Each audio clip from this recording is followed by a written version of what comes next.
In the poem, Robin Klein contrasts the scolding tone of an adult with the dreamy tone of Amanda, who wants freedom from instruction. Through this contrast, Klein explores the contrast between the themes of inordinate amount of parental control and a child's desire for freedom. Here is the summary of the poem Amanda by Robin Klein. The adult speaker, in a frustrated tone, instructs Amanda not to bite her nails or bend her shoulders. Then the adult tells Amanda to sit in the correct posture. Amanda, on the other hand, dreams of an emerald sea where she can lazily drift like a mermaid. In the sea, no adults are telling her what to do or how to behave. There is nothing but bliss in her dream, bliss at doing nothing. The lines are bracketed to show the reader that Amanda is daydreaming during the adult scolding.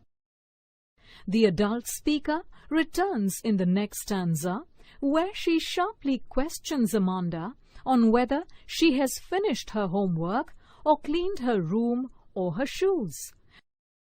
While in the first stanza, Amanda was being instructed on how to behave, the second interjection by adult shows her controlling Amanda's day-to-day activities. We see the impact of constant scolding on Amanda when she dreams of being an orphan on the street. As an orphan, she would make patterns on the dust covering the street with her bare feet. Here, she dreams of living in silence and freedom, where her life is not punctuated with screams of adults telling her what to do.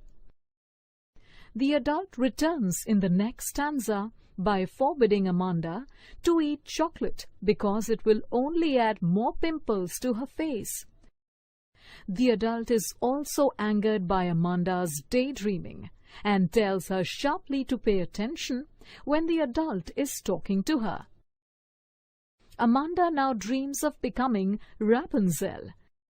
Rapunzel is a fairy tale character with long golden hair who lived alone in a tower.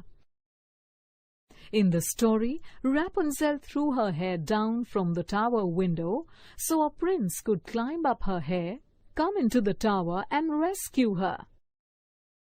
Amanda, on the other hand, doesn't need a prince to rescue her. Rather, she wants to escape into the tower and stay alone in the tower, for such a solitary life is rare.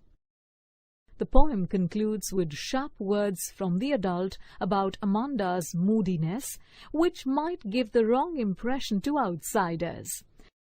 The adult clearly believes that an ideal child should be happy, well-behaved and obedient, and hence is trying to mold Amanda into that image. Interestingly, the poem concludes with the adult's lines. This reinforces Amanda's lack of control over her life. Now, let us look at the literary elements of the poem Amanda. The name Amanda is repeated in the poem to emphasize on the restrictions imposed on Amanda by the adult speaker. Other repeated words by the adult speaker are don't, stop, and did, which further emphasize on the theme of control. An allusion is an indirect reference to a person, place, thing, and idea. In the poem, Amanda briefly refers to becoming a mermaid and Rapunzel. A mermaid is a sea creature who is half woman and half fish and lives in the sea. Rapunzel is a character from a fairy tale. Amanda in the poem alludes to these figures to stress on her desire to escape from her parents and live a life of freedom.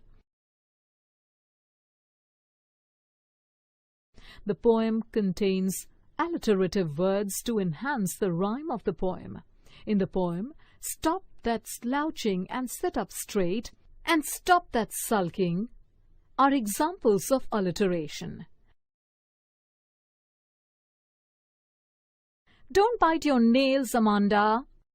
Don't hunch your shoulders, Amanda. Stop that slouching and sit up straight, Amanda. There is a languid emerald sea, where the sole inhabitant is me, a mermaid drifting blissfully. In the poem, the rhyme scheme alternates between stanzas. Let's take a look at the first stanza. The name Amanda is repeated thrice in the poem. Let us assign A to Amanda and B to straight. So, the rhyme scheme for this stanza would be AABA. Now, let's look at the second stanza. The words see, me, and blissfully rhyme with each other. Let us assign C to these words. So, the rhyme scheme of this stanza would be C, C, C. Now notice the last stanza of the poem. Amanda's bracketed lines do not follow these lines. So, the rhyme scheme for this stanza would be AABA.